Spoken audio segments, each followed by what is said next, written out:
പുതിയ കാലം, പുതിയ മനുഷ്യൻ, പുതിയ സഭ എന്ന ഒരു പ്രമേയം ഇത്തരമൊരാലോചനയുടെ വിഷയമാക്കിയതും വളരെ പ്രധാനപ്പെട്ട ഒരു കാര്യമാണ് എന്ന് ഞാൻ കരുതുന്നു.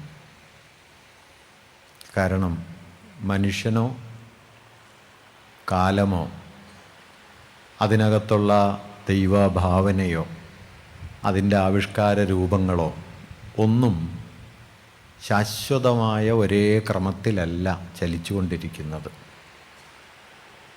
ലോകത്തിൻ്റെ ഗതിവിഗതികളിൽ മാറ്റം വരുമ്പോൾ നാം ലോകത്തെ കാണുന്ന രീതി മാറും, അതിനെ അനുഭവിക്കുന്ന രീതി മാറും, അതിനോട് പ്രതികരിക്കുന്ന രീതിയും മാറും.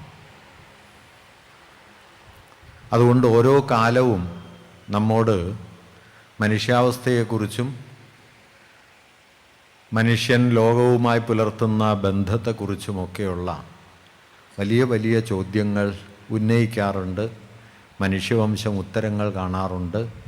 ആ ഉത്തരങ്ങൾ പിന്നെ പിന്നെ പരിമിതമാണ് എന്ന് തിരിച്ചറിയാറുണ്ട്. പുതിയ ഉത്തരങ്ങളിലേക്ക് സഞ്ചരിക്കാറുണ്ട്. അതുകൊണ്ട് വാസ്തവത്തിൽ നമ്മെ മാനുഷികമായ ഒരു ഉണ്മയുടെ അടിസ്ഥാനത്തിൽ ഉറപ്പിക്കുന്നത് നമ്മെ തന്നെ തിരുത്താനുള്ള, നമ്മെ തന്നെ മറികടക്കാനുള്ള നമ്മുടെ സന്നദ്ധതയാണ് എന്നതാണ് ഞാൻ പറയാൻ ശ്രമിക്കുന്ന ഒരു പ്രധാനപ്പെട്ട കാര്യം. ഞാൻ 2 വർഷം മുമ്പ് ലണ്ടൻ ഗാലറി കാണുകയുണ്ടായി. ലോകത്തെ ഏറ്റവും പ്രസിദ്ധമായ ചിത്രങ്ങളുടെ ഒരു അതിഭീമമായ ശേഖരം അവിടെയുണ്ട്. ഓരോ നൂറ്റാണ്ടുകളായി വേർതിരിച്ചാണ് ആ ചിത്രങ്ങൾ അവിടെ പ്രദർശിപ്പിച്ചിട്ടുള്ളത്.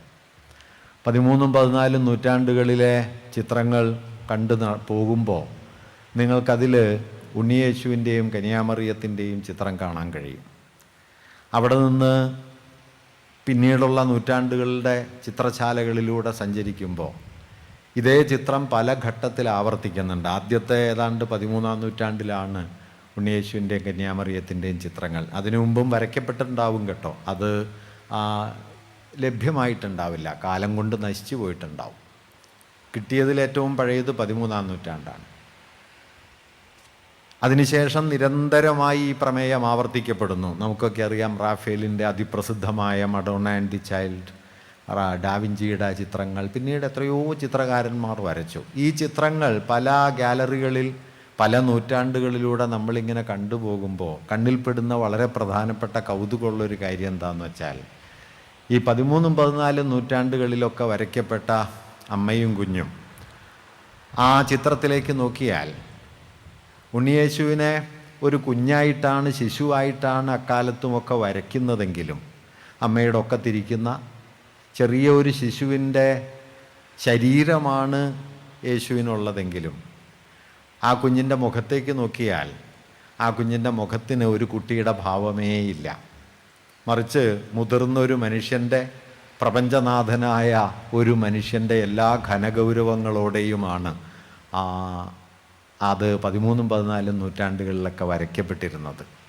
ചില ചിത്രങ്ങളിൽ വലിയ പുരോഹിത വേഷം തന്നെ ധരിച്ച ശിശുവിനെ നമുക്ക് കാണാൻ പറ്റും 14ആം നൂറ്റാണ്ടിലെ ചിത്രങ്ങളിലൊക്കെ. റാഫേൽ വരയ്ക്കുമ്പോൾ ഉണ്ണിയേശു 6 മാസമോ 1 വയസ്സോ പ്രായമുള്ള ശിശു മാത്രമല്ല, ആ ശിശുവിൻ്റെ ശരീരഭാഷ മാത്രമല്ല, ആ ശിശുവിലെ മുഖത്തേക്ക് നോക്കിയാൽ നിങ്ങൾക്ക് നമ്മുടെ വീട്ടുമുറ്റത്ത് കളിക്കുന്ന ഒരു കുഞ്ഞിൻ്റെ അതേ ഭാവഭാവങ്ങൾ നമുക്ക് ആ ശിശുവിൽ കാണാൻ പറ്റും. മാനുഷികതയുടെ മറുപുറമായി തീരുന്ന ദൈവമല്ല, മാനുഷികതയിൽ പ്രകാശിക്കുന്ന ദൈവം എന്ന സങ്കല്പം നവോത്ഥാനം കൊണ്ടുവന്ന വലിയ ആശയം റാഫേലിൻ്റെ ഉണ്ണിയേശുവിലുണ്ട്. അത് 13ആം നൂറ്റാണ്ടിലില്ല. 13ആം നൂറ്റാണ്ടിൽ ദൈവം എന്നത് ഡ്യൂററൊക്കെ വരച്ച ചിത്രങ്ങളിൽ നോക്കിയാൽ കാണാം.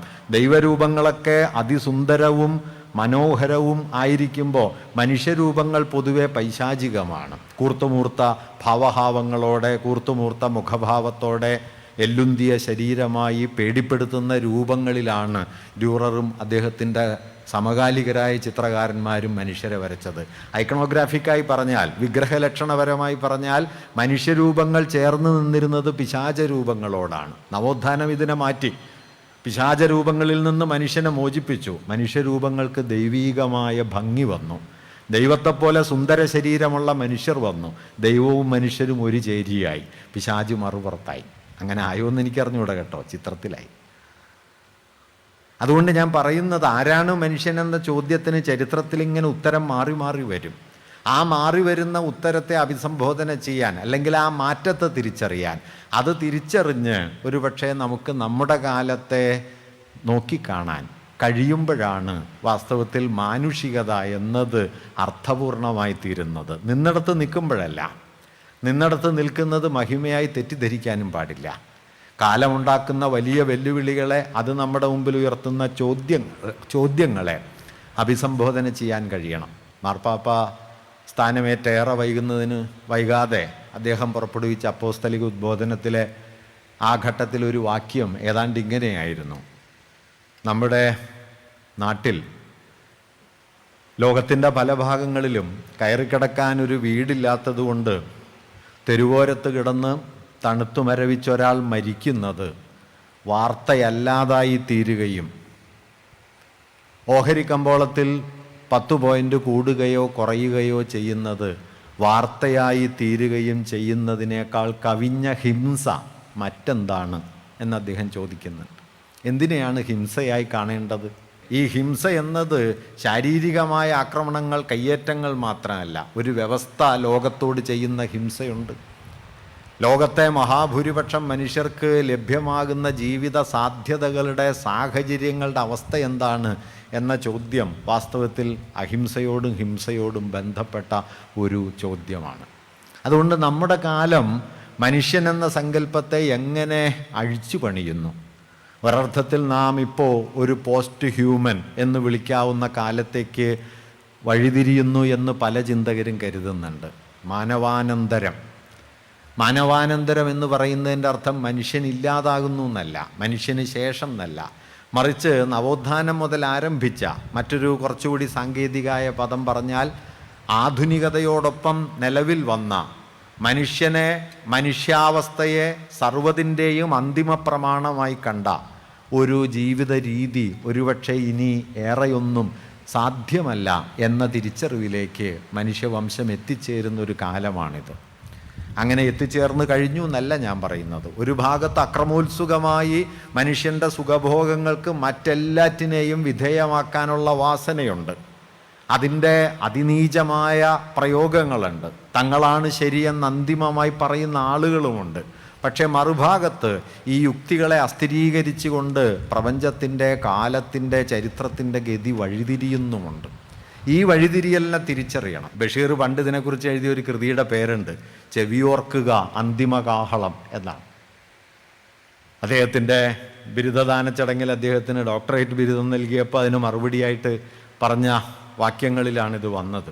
ചെവിയോർക്കുക അന്തിമകാഹളം. ആ ചെവിയോർക്കാനുള്ള സന്നദ്ധതയാണ് വാസ്തവത്തിൽ പുതിയ മാനുഷികതയുടെ അടിസ്ഥാനം എന്നാണ് ഞാൻ കരുതുന്നത്. അത് കേവലമായൊരു പ്രകൃതി സ്നേഹമല്ല കേട്ടോ. നിങ്ങളുടെ വീട്ടുമുറ്റത്ത് കുറച്ച് ചെടികൾ വച്ച് പിടിപ്പിക്കുക, നിങ്ങളുടെ പറമ്പിൽ കുറെ കൂടി ഫലവൃക്ഷങ്ങൾ ഉണ്ടാക്കുക, നിങ്ങൾക്ക് കുറച്ചുകൂടി തണലൊരുക്കുക എന്നതല്ല പ്രകൃതിബോധം. മറിച്ച് പ്രകൃതിബോധം എന്നത് അവസാനത്തെ ജന്തുവിനും ജീവിക്കാൻ അർഹതയുണ്ട് എന്ന വലിയ സാമൂഹികമായ തിരിച്ചറിവാണ്. നിർഭാഗ്യവശാൽ അങ്ങനെയുള്ള ഒരു പ്രകൃതി സങ്കല്പം നമ്മുടെ ജീവിത പരിസരത്ത് നിന്ന് പതിയെ പിൻവാങ്ങുന്നു. അതുകൊണ്ട് ഈ സാഹോദര്യമെന്ന വാക്കിന് വളരെ വിപുലമായ ഒരു അർത്ഥമുണ്ട്. നമ്മുടെ ഭരണഘടനാ അസംബ്ലി ഭരണഘടന അംഗീകരിച്ചത് 1949 നവംബർ 26-നാണ്. നവംബർ 26-ന് അംഗീകരിച്ചെങ്കിലും ആ ഭരണഘടന നിലവിൽ വന്ന് ഈ രാജ്യം റിപ്പബ്ലിക്കായി തീർന്നത് പിന്നീടും 2 മാസം കഴിഞ്ഞിട്ടാണ്. അത് 1950 ജനുവരി 26-നാണ്. അതിനൊരു കാരണമുണ്ട് കേട്ടോ. 1930 ജനുവരി 26-നാണ് ദേശീയ പ്രസ്ഥാനം പൂർണ്ണ സ്വരാജ് എന്നത് തങ്ങളുടെ ലക്ഷ്യമായി പ്രഖ്യാപിച്ചത്. അതുവരെ സാമന്ത പദവിയാണ് പറഞ്ഞുകൊണ്ടിരുന്നത്, ഡൊമിനിയൻ സ്റ്റാറ്റസാണ്. അതിൽ നിന്ന് പൂർണ്ണ സ്വാതന്ത്ര്യം എന്നത് 1930 ജനുവരി 26-നാണ് ഗാന്ധിജി പ്രഖ്യാപിക്കുന്നത്. ആ ഓർമ്മയുടെ പതിറ്റാണ്ടാണ്, 2-ാം പതിറ്റാണ്ടാണ് 1950 ജനുവരി 26. വെറുതെ വന്നൊരു ദിവസമല്ല. ഞാനിത് പറയാൻ കാരണം, ഈ റിപ്പബ്ലിക് എന്ന് പറയുന്നത് ഒരു സവിശേഷമായ ആശയത്തിൻ്റെ കൂടി ആവിഷ്കാരമാണ്. അതുവരെ ഉണ്ടായിരുന്ന ഒരു രാഷ്ട്രസങ്കല്പമല്ല. ഭാരതഖണ്ഡമെന്നല്ല, ആർഷഭാരതം എന്നല്ല, ഇന്ത്യ എന്നാണ്. ആ ഇന്ത്യ എന്ന ആശയം 19-ാം നൂറ്റാണ്ട് അവസാനം മുതൽ രൂപപ്പെട്ടു വന്ന ദേശീയതാ സങ്കല്പത്തിൻ്റെ പല പടവുകളെ പിന്തള്ളി 1920 ആകുമ്പോഴേക്കും ആ ദേശീയതാ സങ്കല്പം ഇന്ത്യയിലെ മഹാഭൂരിപക്ഷം മനുഷ്യരുൾപ്പെടുന്ന ഒന്നാണ് എന്നതിലേക്ക് എത്തി. ആ ദേശീയതാ സങ്കല്പത്തിൽ നിന്നുള്ള ഇന്ത്യൻ ദേശീയ പ്രസ്ഥാനത്തിൻ്റെ വഴിത്തിരിവ് 100 കൊല്ലം മുമ്പ് ഒരു കർഷക സമരത്തിലായിരുന്നു എന്നോർക്കണം. അത് ചമ്പാരൻ സത്യാഗ്രഹം. ബ്രിട്ടീഷുകാർ ഇന്ത്യ വിട്ടുപോകണം എന്നല്ല ചമ്പാരൻ സത്യാഗ്രഹം പറഞ്ഞത്. കർഷകർക്ക് വിളവിന് വില കിട്ടണം. കാരണം ഇന്ത്യ ആരുടേതാണ്? ഈ അവസാനത്തെ മനുഷ്യനെ കൂടി ഉൾക്കൊള്ളുന്നതാണ് ഇന്ത്യ എന്ന ബോധം. 49 നവംബർ 25 ഭരണഘടന ഔപചാരികമായി അംഗീകരിക്കപ്പെടുന്നതിൻ്റെ തലേന്ന് ഭരണഘടനാ അസംബ്ലിയിലെ ചർച്ചകൾ ഉപസംഹരിച്ചുകൊണ്ട് അംബേദ്കർ ദീർഘമായി പ്രസംഗിക്കുന്നുണ്ട്. അതിൽ അദ്ദേഹം ഈ സാഹോദര്യം എന്ന ആശയത്തെക്കുറിച്ച് പറയുന്ന മഹനീയമായ ചില ആശയങ്ങളുണ്ട്. അദ്ദേഹം പറയുന്നു, നമ്മളൊരു ജനാധിപത്യത്തിലേക്ക് പ്രവേശിക്കുകയാണ്. ഈ ജനാധിപത്യത്തിലേക്ക് പ്രവേശിക്കുമ്പോൾ ജനാധിപത്യം എന്നത് നിലനിൽക്കുന്നത് സാമൂഹികമായ ജനാധിപത്യത്തിലും രാഷ്ട്രീയമായ ജനാധിപത്യത്തിലും സാമ്പത്തികമായ ജനാധിപത്യത്തിലും അടിയുറച്ചാണ്. അദ്ദേഹം അതിനെ ഒരു തൃത്വമായി കണ്ടു. ത്രയേകം, വിഭജിക്കാനാവാത്ത അവിഭാജ്യമായ ത്രയേകം പോലെ, പിതാവും പുത്രനും പരിശുദ്ധാത്മാവും എന്ന് നിങ്ങൾ പ്രാർത്ഥിക്കുന്നത് പോലെ ഒരു ത്രയേക തത്വം അദ്ദേഹം ഈ ജനാധിപത്യത്തിൽ കൊണ്ടുവന്നു.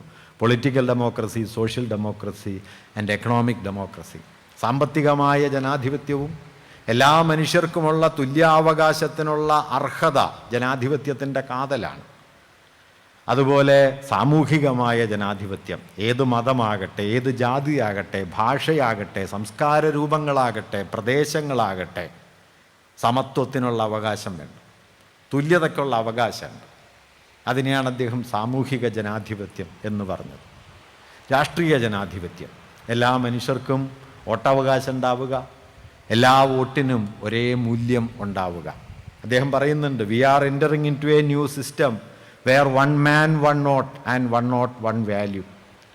ഒരു മനുഷ്യൻ ഓരോ വോട്ടും, ഓരോ വോട്ടിനും ഒരേ മൂല്യവുമുള്ളൊരു വ്യവസ്ഥയിലേക്ക് നാം കടക്കുകയാണ്. But we are still far away from creating a system where one man one value. പക്ഷേ എല്ലാ മനുഷ്യർക്കും ഒരേ മൂല്യമുള്ള ഒരു വ്യവസ്ഥ സൃഷ്ടിക്കുന്നതിൽ നിന്ന് നാം എത്രയോ അകലെയാണ്. 49 നവംബർ 25 അദ്ദേഹം നടത്തിയ ആ പ്രസംഗത്തിൽ നിന്ന് നാം 2021 ഈ ഫെബ്രുവരി മാസത്തിൽ എത്തി നിൽക്കുമ്പോൾ അകലം കൂടിയിട്ടേ ഉള്ളൂ, ഒരടി പോലും കുറഞ്ഞില്ല. Far away from creating a system where one man one value. വാസ്തവത്തിൽ മനുഷ്യനിന്ന് ചെയ്യാനുള്ളത്, ഒരു മനുഷ്യന്, എല്ലാ മനുഷ്യനും ഒരേ മൂല്യം എന്ന് മാത്രമല്ല, എല്ലാ ജന്തുജാലങ്ങൾക്കും ഇടമുള്ള ഭൂമി, ഒരു ജീവിതക്രമം, അതിനെയേ നിങ്ങൾക്ക് ജനാധിപത്യമെന്ന് വിളിക്കാൻ പറ്റൂ എന്ന് അദ്ദേഹം പറയുന്നുണ്ട്. അദ്ദേഹം ഒരുപാട് താക്കീതുകളെന്ന് നൽകുന്നുണ്ട്. അദ്ദേഹം പറഞ്ഞു, ഭരണഘടന ഉന്നതമായ ഒരാദർശമൂല്യമായി നിലനിന്നതുകൊണ്ട് ഒരു രാഷ്ട്രം ജനാധിപത്യത്തിൽ ഉറച്ചു നിൽക്കില്ല. രാഷ്ട്രം ജനാധിപത്യത്തിൽ ഉറച്ചു നിൽക്കണമെങ്കിൽ ഭരണഘടനയിലെ മൂല്യങ്ങൾ ജനങ്ങളുടെ ജീവിതബോധ്യത്തിൽ വരണം. ഭരണഘടനാ മൂല്യങ്ങൾ ജനങ്ങളുടെ ജീവിതബോധ്യത്തിൽ വരണം. ആ മൂല്യത്തെക്കുറിച്ച് അദ്ദേഹം പറയുന്നുണ്ട്. സോഷ്യൽ ഡെമോക്രസി നിലനിൽക്കണമെങ്കിൽ, സാമൂഹിക ജനാധിപത്യം നിലനിൽക്കണമെങ്കിൽ 3 തത്വങ്ങൾ വേണമെന്ന് അദ്ദേഹം പറയും. ഒന്ന് ലിബർട്ടി, ഇക്വാലിറ്റി, ദെൻ ഫ്രറ്റേണിറ്റി. അദ്ദേഹം അതിനെ വിശദീകരിക്കുന്നുണ്ട്. അദ്ദേഹം പറയുന്നുണ്ട്, ഇക്വാലിറ്റി ഇല്ലാത്ത, സമത്വമില്ലാത്ത സ്വാതന്ത്ര്യം ഒരു ന്യൂനപക്ഷത്തിന് മഹാഭൂരിപക്ഷത്തെ കീഴടക്കുന്നതിനുള്ള സ്വാതന്ത്ര്യമായിരിക്കും. അതിൽ ജനാധിപത്യമില്ല. സമത്വമില്ലാത്ത സ്വാതന്ത്ര്യം വാസ്തവത്തിൽ ഏകാധിപത്യമാണ്. കാരണം ചുരുക്കം പേർക്ക് മഹാഭൂരിപക്ഷത്തെ കീഴ്പ്പെടുത്തുന്നതിനുള്ള സ്വാതന്ത്ര്യമായി അത് മാറും. പിന്നീട് അദ്ദേഹം പറയുന്നു, സ്വാതന്ത്ര്യമില്ലാത്ത സമത്വം വ്യക്തിയുടെ നൈസർഗികമായ ഇച്ഛകളെ, അവരുടെ അഭിലാഷങ്ങളെ മാനിക്കാത്ത ഒന്നായിരിക്കും. അതുകൊണ്ട് സമത്വവും സ്വാതന്ത്ര്യവും പരസ്പര പൂരിതമാണ്. പിന്നീട് അദ്ദേഹം പറയുന്ന കാര്യം, ഈ സ്വാതന്ത്ര്യബോധവും സമത്വബോധവും ഒരു വ്യക്തിയുടെ സഹജ ഗുണങ്ങളായി തീരുന്നത് പുറമേ നിന്നൊരു പോലീസ് ഫോഴ്സിനെ ഉപയോഗിച്ചോ മറ്റേതെങ്കിലും ബലപ്രയോഗത്തിലൂടെയോ അടിച്ചേൽപ്പിക്കാതെ ഒരു വ്യക്തിയുടെ ജീവിതത്തിൻ്റെ സഹജ ഗുണങ്ങളായി തീരുന്നതിൻ്റെ പേരാണ് സാഹോദര്യം. സാഹോദര്യമെന്നത് ഈ സമത്വഭാവനയെ, സാഹോദര്യമെന്നത് ഈ സ്വാതന്ത്ര്യബോധത്തെ ആന്തരികവൽക്കരിച്ച ഒരാളുടെ മൂല്യബോധത്തിൻ്റെ പേരാണ് സാഹോദര്യം. അതൊരു രാഷ്ട്രതത്വമായി ഭരണഘടനയുടെ ആമുഖത്തിൽ വന്നു. പക്ഷേ നമ്മുടെ ജീവിത പരിസരത്ത് ഇന്നതില്ല. നമ്മുടെ ജീവിത പരിസരത്തിൽ നിന്ന് അത് എത്രയോ നിർമ്മാർജ്ജനം ചെയ്യപ്പെട്ടു. അതിൻ്റെ ഒരു കാരണം നമ്മൾ ആധുനികരായത് സാങ്കേതികമായിട്ടാണ്, അവബോധപരമായിട്ടല്ല. യന്ത്രസാമഗ്രികൾ വന്നു, വലിയ കെട്ടിടങ്ങൾ വന്നു, കൊട്ടാരങ്ങൾ വന്നു, വലിയ വികസനങ്ങൾ വന്നു. പക്ഷേ ഈ സാഹോദര്യമെന്ന നമ്മുടെ ആധുനികത സൃഷ്ടിക്കാൻ ശ്രമിച്ച അടിസ്ഥാനപരമായ മൂല്യം അതിൻ്റെ ഭാഗമായി ഉയർന്നു വന്നില്ല. അതിനെക്കുറിച്ചാണ് അംബേദ്കർ ഭരണഘടനാ അസംബ്ലിയിൽ തന്നെ പറഞ്ഞത്. ഈ അടിസ്ഥാന മൂല്യത്തെ ഒരു ജനതയുടെ രാഷ്ട്രബോധമാക്കി മാറ്റാൻ കഴിഞ്ഞില്ലെങ്കിൽ ഭരണഘടന കൊണ്ട് അർത്ഥമൊന്നും ഉണ്ടാവില്ല. നമ്മുടെ ഭരണഘടന എന്ന് പറയുന്നത് ഒരു കേവല പ്രമാണമല്ല, അതൊരു സവിശേഷ ചരിത്രഘട്ടം ജന്മം നൽകിയ മനുഷ്യബോധമാണ്. ആരാണ് മനുഷ്യൻ എന്നതിൻ്റെ ഉത്തരം അതിൻ്റെ ആമുഖ പ്രസ്താവനയിലുണ്ട്.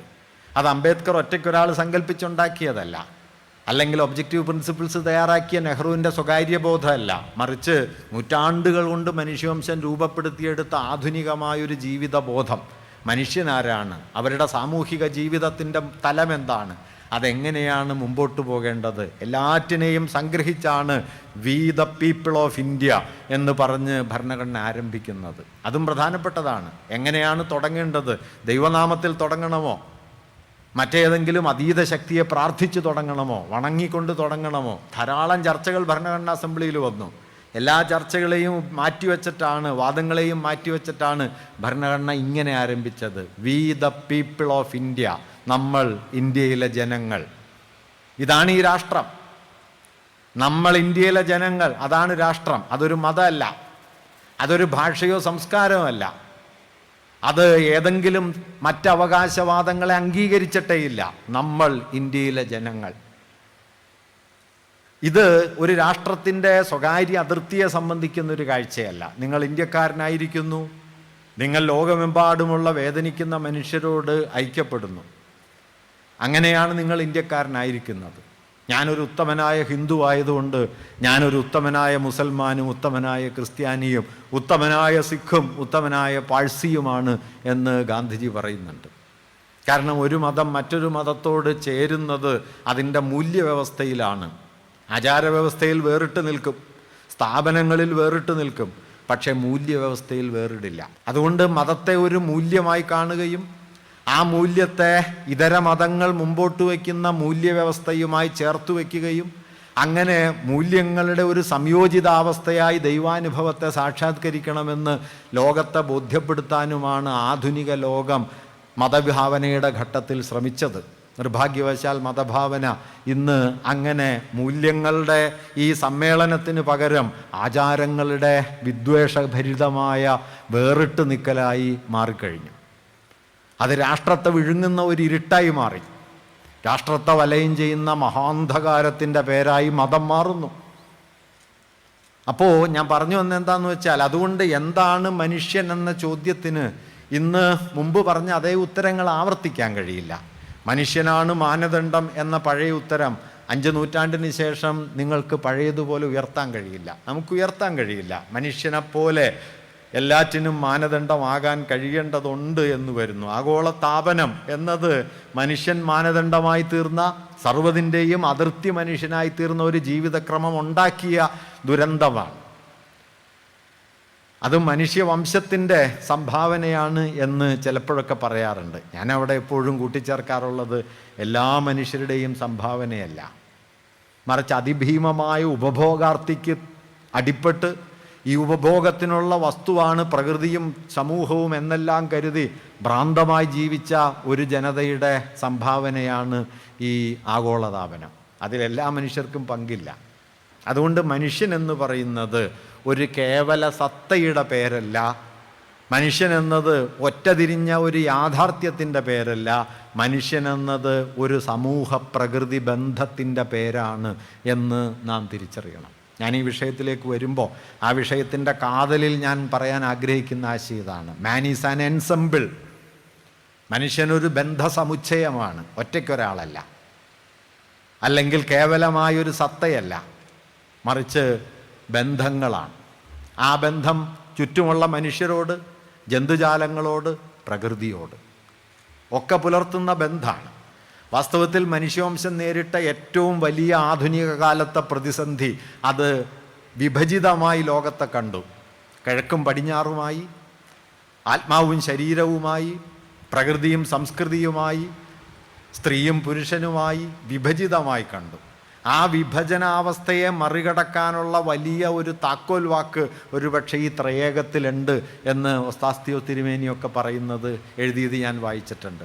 രണ്ടായിട്ടല്ല, ഒന്നായിട്ട്. ഏകത്തിലാണ് പലതായിരിക്കുക. ഈ ഏകത്തിൽ ഊന്നുമ്പോഴാണ് പലതിനെ നിങ്ങൾക്ക് ഉൾക്കൊള്ളാൻ പറ്റുക, അല്ലാതെ പലതിലൂന്നുമ്പോഴല്ല. ഒന്ന് പലതിൽ പ്രകാശിക്കുന്നു എന്ന് മനസ്സിലാക്കുന്നതിൻ്റെ അർത്ഥം അന്തിമമായ ഏകത്തിലേക്ക് എന്നാണ്. അതുപോലെ ഏകമെന്ന ആശയത്തിൻ്റെ ഉള്ളിൽ നാം ഈ പ്രകൃതിയെ, മനുഷ്യരെ, ചരാചരങ്ങളെ, ദരിദ്രരായ അവസാനത്താളെയും കൂട്ടിയിണക്കാൻ കഴിയുന്ന ഒരു ദൈവഭാവന വരുമ്പോൾ ഏകം പ്രവർത്തിക്കാൻ തുടങ്ങും. അപ്പോൾ ഈ ഒരു ഏകഭാവനയാണ് വാസ്തവത്തിൽ മനുഷ്യാവസ്ഥയെ സംബന്ധിച്ച് പരമപ്രധാനം. Ensemble of relations, inorganic body of the human being. സാമൂഹിക ബന്ധങ്ങളുടെ സമുച്ചയമായി തീരുന്ന മനുഷ്യൻ, അജൈവ ശരീരമായ പ്രകൃതി. ഈ രണ്ട് ബോധ്യങ്ങളെ മാനുഷികതയുടെ ആധാരത്തിലേക്ക് കൂട്ടിയിണക്കിയാൽ മനുഷ്യനെന്ന സങ്കല്പത്തിനകത്തുള്ള വിഭജനത്തെ നമുക്ക് മറികടക്കാൻ കഴിയും. ഈ വിഭജനം വളരെ പ്രധാനപ്പെട്ടതാണ് നമ്മുടെയൊക്കെ ബോധ്യങ്ങളിൽ. ഈ വിഭജനത്തെ മറികടക്കുക എന്നുള്ളതാണ് വാസ്തവത്തിൽ ഏകം എന്നതിൻ്റെ പരമമായ താല്പര്യം എന്നാണ് ഞാൻ കരുതുന്നത്. അതുകൊണ്ട് പുതിയ കാലം നമ്മുടെ മുമ്പിൽ ഉയർത്തുന്ന ഏറ്റവും വലിയ വെല്ലുവിളി എന്താണെന്ന് വെച്ചാൽ അത് ഈ അനേകത്തെ അന്തിമമായി പ്രഖ്യാപിക്കുന്ന ജീവിതക്രമത്തിനെതിരെ ഏകത്തെ അന്തിമമൂല്യമായി ഉയർത്താൻ കഴിയുമോ എന്നതാണ്. ഇതൊട്ടും എളുപ്പമുള്ള കാര്യമല്ല. കാരണം അനേകത്തിൻ്റെ ഈ ആഘോഷ നിർഭരതയിലാണ് നാം. ഞാൻ അനേകത്തെ നിഷേധിക്കണമെന്ന് പറയല്ല. ഈ അനേകങ്ങളൊക്കെ നിലനിൽക്കണം, പക്ഷേ എല്ലാറ്റിനും തുല്യത വേണം. എന്താണ് ജനാധിപത്യം എന്ന ചോദ്യത്തിന് ഞാനിതിങ്ങനെ നമ്മുടെ സമകാല സന്ദർഭത്തിലേക്ക് കൂട്ടിയിണക്കുന്ന എന്തുകൊണ്ടാണെന്ന് വെച്ചാൽ ഈ തത്വങ്ങളൊക്കെ ഏതോ പ്രസംഗവേദിയിലോ പ്രഭാഷണവേദിയിലോ ഉദ്ധരിച്ച് അവസാനിക്കാനുള്ളതല്ല, ജീവിതത്തിൽ പ്രവർത്തിക്കാനും പ്രയോഗിക്കാനുള്ളതാണ്. അതുകൊണ്ട് ഈശ്വരബോധം എന്നുള്ളത് ജനാധിപത്യ ബോധം കൂടിയാണ്. അത് മറ്റൊരാൾക്ക് തന്നെപ്പോലെ ജീവിക്കാൻ അർഹതയുണ്ടെന്ന് സ്ഥാപിച്ചെടുക്കാനുള്ള സമരത്തിൻ്റെ കൂടി പേരാണ് ഈശ്വരബോധം എന്നുള്ളത്. അതല്ലാതെ കേവലമായൊരു പ്രാർത്ഥനയുടെ പേരല്ല. നമ്മുടെ നാട്ടിൽ എല്ലാ മനുഷ്യരും തുല്യരാണ് എന്ന സങ്കല്പം ഇതുപോലെ പിച്ച് ചീന്തപ്പെടുമ്പോൾ, എല്ലാ മനുഷ്യർക്കും ജീവിതാന്തസ്സിന് അർഹതയുണ്ട് എന്ന ആശയം ഇതുപോലെ പിച്ച് ചീന്തപ്പെടുമ്പോൾ അത് ഉറപ്പിച്ച് പറയുന്നതിൻ്റെ പേര് കൂടിയാണ് ദൈവബോധം, മറ്റൊന്നുമല്ല. ബാക്കിയൊക്കെ അമൂർത്തമായി തീരുന്നതാണ്. മൂർത്തമായി തീരുന്ന, വചനവും മാംസവും ആയിത്തീരുന്ന അനുഭവം അതാണ്. ഞാൻ പറഞ്ഞത് നവോത്ഥാനം ഇങ്ങനെ.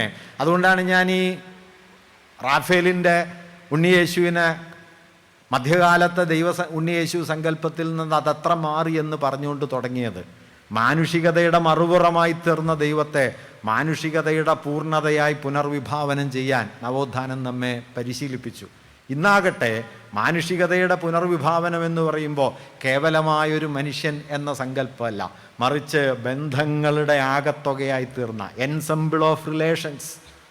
ലോകവുമായി താൻ പുലർത്തുന്ന ബന്ധങ്ങളുടെ ആകത്തുകയിലാണ് താൻ. അല്ലാതെ മുൻകൂറായി ലോകത്തിൽ നിന്നെല്ലാം വേറിട്ട് അതിനെല്ലാം മുന്നേ നിലനിൽക്കുന്ന, അതിനെയെല്ലാം നിയന്ത്രിക്കാൻ കഴിയുന്ന, അതിനു മുകളിൽ ബലം പ്രയോഗിക്കാൻ കഴിയുന്ന, അതിൻ്റെ അധികാരിയായി തീർന്ന ഒരാളല്ല താൻ എന്ന വിനീതബോധം, എന്ന വിനമ്രത. ആ വിനമ്രത പുതിയ മനുഷ്യ സങ്കല്പം ആവശ്യപ്പെടുന്നുണ്ട്. ഗാന്ധി അഹിംസ എന്ന് വിളിക്കുന്നതിൽ ആ ഒരു തത്വമുണ്ട്. അത് ശാരീരികത മാത്രമല്ല, മറിച്ച് ഈ വിനമ്രതയുടെ പേരാണ്. രണ്ടാമത്തേത് ഞാൻ നേരത്തെ പറഞ്ഞതുപോലെ ഈ പ്രകൃതി എന്നത് ഒരപരഗണമല്ല, മറുപുറമല്ല. ഞാൻ സബ്ജക്റ്റും പ്രകൃതി ഒബ്ജക്റ്റും അല്ല. ഞാൻ വിഷയിയും പ്രകൃതി വിഷയവുമല്ല. ഞാൻ നോക്കുന്ന ആളും പ്രകൃതി കാണപ്പെടുന്ന വസ്തുവുമല്ല. മറിച്ച് ഈ പ്രകൃതിയുടെ ശക്തിയാണ് കാഴ്ചയായി എന്നിൽ പ്രവർത്തിക്കുന്നത്. പുറത്തു വീശുന്ന കാറ്റാണ് എന്നിലെ ജീവവായുവായി തീരുന്നത്. പുറത്തൊഴുകുന്ന ജലമാണ് എൻ്റെ ജീവജലം.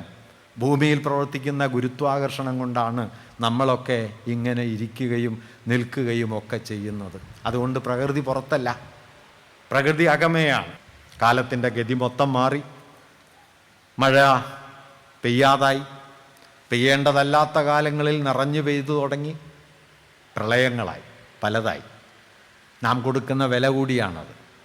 അതുകൊണ്ട് ഈ രണ്ട് ഘടകങ്ങളെ തിരിച്ചറിയുന്ന, ഈ എൻസംബിൾ എന്നതിനെ തിരിച്ചറിയുന്ന, inorganic body of the human being, മനുഷ്യവംശത്തിൻ്റെ അജൈവ ശരീരം കൂടിയാണ് പ്രകൃതി എന്ന് തിരിച്ചറിയുന്ന, ഈ വിഭജിത യുക്തിയെ ഭേദിക്കുന്ന, ഈ വിഭജിതാവസ്ഥയിൽ നിന്ന് അതിൻ്റെ അടിസ്ഥാനപരമായ പാരസ്പര്യത്തെ തിരിച്ചറിയുന്ന ഒരു ജീവിതബോധം ആർജിക്കുക എന്നതാണ് പുതിയ മാനുഷികതയുടെയും പുതിയ കാലത്തിൻ്റെയും പരമമായ തത്വം എന്ന് ഞാൻ കരുതുന്നു. ഒരു കാര്യം കൂടി പറഞ്ഞ് ഞാൻ അവസാനിപ്പിക്കാം. സമീപകാലത്ത് ഞാൻ ഒരു കൃതി വായിച്ചപ്പോൾ അതിൻ്റെ മനോഹരമായൊരു സങ്കല്പനം അതിൻ്റെ ഗ്രന്ഥകർത്താവ് ആവിഷ്കരിക്കുന്ന ഫിയോണ ഗാർഡനർ, അവർ ഒരു സവിശേഷമായ സങ്കല്പനം മുമ്പോട്ട് വയ്ക്കുന്നു. അത് ഇന്നത്തെ കാലത്ത് പ്രധാനമാണ് എന്ന് ഞാൻ കരുതുന്നു. ആ സങ്കല്പനം ക്രിട്ടിക്കൽ സ്പിരിച്വാലിറ്റി എന്നതാണ്. വിമർശനാത്മകമായ ആത്മീയത എന്ന് അവരതിനെക്കുറിച്ച് പറയുന്നു. അവരതേക്കുറിച്ച് പറയുന്ന ഒരു കാര്യം ഞാനൊന്ന് ഉദ്ധരിക്കാം. Critical spirituality is a way of naming a desire to work with what is meaningful in the context of enabling a society just diverse and inclusive. വിമർശനാത്മക ആത്മീയത എന്നത് it is a way of naming a desire, ഒരു ഇച്ഛയെ പേരിട്ട് വിളിക്കലാണ്. To work with what is meaningful in the context of enabling a society, ഒരു സമൂഹത്തെ സവിശേഷമായി ശക്തിപ്പെടുത്തുന്നതിൻ്റെ സന്ദർഭത്തിലെ പ്രവർത്തനങ്ങളെ ഏത് നിലയിൽ ശക്തിപ്പെടുത്താൻ? ജസ്റ്റ്, ഡൈവേഴ്സ് ആൻഡ് ഇൻക്ലൂസീവ്, നീതിപൂർണവും ബഹുത്വപൂർണവും ഉൾക്കൊള്ളുന്നതുമായ, ഡൈവേഴ്സായ, വൈവിധ്യപൂർണമായ, ഇൻക്ലൂസീവായ, ഉൾക്കൊള്ളാൻ കെൽപ്പുള്ള, നീതിനിഷ്ഠമായ ഒരു സമൂഹമായി ഒരു സമൂഹത്തെ ബലപ്പെടുത്താൻ, ശക്തിപ്പെടുത്താൻ ഒരു സവിശേഷ സന്ദർഭത്തിൽ മനുഷ്യർക്കുണ്ടാകുന്ന ഇച്ഛയെ പേരിട്ട് വിളിക്കുന്നതാണ് ക്രിട്ടിക്കൽ സ്പിരിച്വാലിറ്റി എന്ന് അവർ പറയുന്നു. തുടർന്ന് അവർ പറയുന്നുണ്ട്, it means seeing people holistically, ജനങ്ങളെ ആകമാനം കാണലാണത്, വേറിട്ട് കാണലല്ല, സമഗ്രമായി കാണലാണ്. Seeking to understand where they are coming from and what matters to them at a fundamental level, എവിടെ നിന്ന് അവർ വരുന്നു, ഏറ്റവും അടിസ്ഥാന തലത്തിൽ അവർക്കാവശ്യമുള്ളത് എന്താണ് എന്ന് അന്വേഷിക്കലാണ്, എന്ന് കാണലാണ്. The level that is part of every day but also transcends it. അവസാന വാക്യം വളരെ പ്രധാനമാണ്. The level that is part of every day, ദൈനംദിനത്തിൻ്റെ ഭാഗമായ അവരുടെ ജീവിത തലം, ബട്ട് ഓൾസോ ട്രാൻസെൻഡ്സ് ഇറ്റ്, അതിനെ മറികടക്കുന്നതുമായ തലം. ദൈനംദിനത്തെ നിഷേധിച്ചല്ല, നമുക്ക് ചുറ്റും അരങ്ങേറിക്കൊണ്ടിരിക്കുന്ന ജീവിതയാതനകളെ, അതിക്രമങ്ങളെ കാണാതിരിക്കുന്നതിൻ്റെ പേരല്ല ആത്മീയത എന്നത്, മറിച്ച് ആ തലം മാത്രമാണ് എന്ന് കരുതുന്നതുമല്ല. മറിച്ച് ഈ ജീവിത ദുരിതങ്ങളുടെ നടുവിൽ പെട്ടുപോകുന്ന മനുഷ്യരെ കാണണം.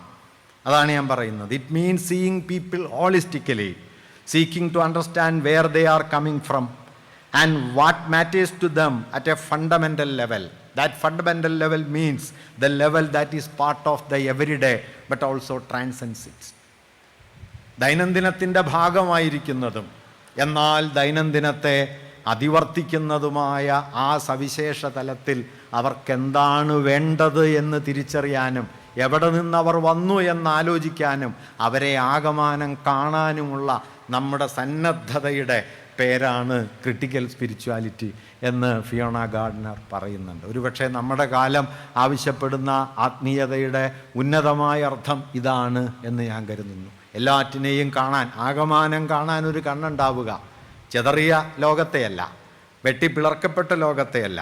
ടാഗോറിൻ്റെ പഴയ പ്രാർത്ഥന പോലെ, where the world has not been broken into fragments by narrow domestic walls, ഇടുങ്ങിയ ഭിത്തികൾ കൊണ്ട് രാഷ്ട്രങ്ങളായി, മതങ്ങളായി, ജാതികളായി, പ്രദേശങ്ങൾ, സംസ്കാരങ്ങൾ, ഭാഷകൾ ഒക്കെയായി പിളർക്കപ്പെട്ട ഈ ലോകത്തെ ആകമാനം കാണാനുള്ള ഒരു കണ്ണ്, മനുഷ്യവംശത്തെ ആകമാനം കാണാനുള്ള കണ്ണ്. അവർ എവിടെ നിന്ന് പുറപ്പെട്ടു, എവിടേക്ക് നീങ്ങുന്നു, അന്തിമമായി അവരുടെ ലക്ഷ്യസ്ഥാനം എന്താണ്, അത് അവരുടെ നിത്യനൈമിത്തികങ്ങളിലും അവരുടെ അന്തിമ സ്വപ്നങ്ങളിലും ഒരുപോലെ ചേർന്ന് നിന്ന് അത് കാണാനുള്ള നമ്മുടെ സവിശേഷമായ ശേഷിയാണ് ക്രിട്ടിക്കൽ സ്പിരിച്വാലിറ്റി എന്ന് ഫിയോണ ഗാർഡർ പറയുന്നുണ്ട്. അത്തരമൊരു ആത്മീയ അനുഭവത്തെ നമ്മുടെ ജീവിതബോധ്യത്തിൻ്റെ ആധാരമാക്കാനും പ്രവർത്തിക്കുന്ന ഒന്നായി നമ്മുടെ ദൈവഭാവനയെ രൂപാന്തരപ്പെടുത്താനും അതുവഴി ഈ ലോകത്തെ കൂടുതൽ മെച്ചപ്പെട്ട മനുഷ്യർക്കുള്ള ജീവിതസ്ഥാനമാക്കി പരിവർത്തനപ്പെടുത്താനും നമുക്ക് കഴിയുമ്പോൾ അത് ദൈവഭാവനയുടെ, ആത്മീയതയുടെ ഉയർന്ന ആവിഷ്കാരമായി തീരും എന്നാണ് ഞാൻ കരുതുന്നത്. അതുകൊണ്ടൊരു മൂല്യത്തെ, ചരിത്രാതീതമെന്ന് തോന്നുന്നൊരു മൂല്യത്തെ നമ്മുടെ വർത്തമാനത്തിൻ്റെ നിത്യപ്രയോഗത്തിൽ പ്രയുക്തമാക്കുന്നതെങ്ങനെ, ഇവിടെ അതിനർത്ഥം വരുന്നതെങ്ങനെ, ഇവിടെ അത് നീതിയുടെ ആവിഷ്കാരമായി തീരുന്നതെങ്ങനെ എന്നാലോചിക്കുകയും അതിനെ പ്രവൃത്തിയാക്കുകയും ചെയ്യുമ്പോൾ ദൈവം പ്രവർത്തിക്കാൻ തുടങ്ങും. അല്ലാത്തപ്പോൾ അത് വാക്കുമാത്രമായി തീരും. അതുകൊണ്ട് പ്രവൃത്തിയായി തീരുന്നത് ഈ ദൈനംദിനത്തിൽ വേരൂന്നി നിന്ന് അതിനെ അതിവർത്തിക്കാൻ ഒരു മനുഷ്യനെ പ്രാപ്യമാക്കുമ്പോഴാണ്, വഴി തുറന്നു കൊടുക്കുമ്പോഴാണ് എന്ന വലിയൊരാശയം വാസ്തവത്തിൽ നമ്മുടെ ആത്മീയമായ ആലോചനകളുടെ അന്തർധാരയായി ഉണ്ടാകണമെന്നൊരാശയം നിങ്ങളോട് സമർപ്പിച്ചുകൊണ്ട് ഞാൻ നിങ്ങൾക്ക് ഹൃദയപൂർവ്വം എൻ്റെ സ്നേഹാഭിവാദനങ്ങൾ അർപ്പിക്കുന്നു. ഏവർക്കും നമസ്കാരം.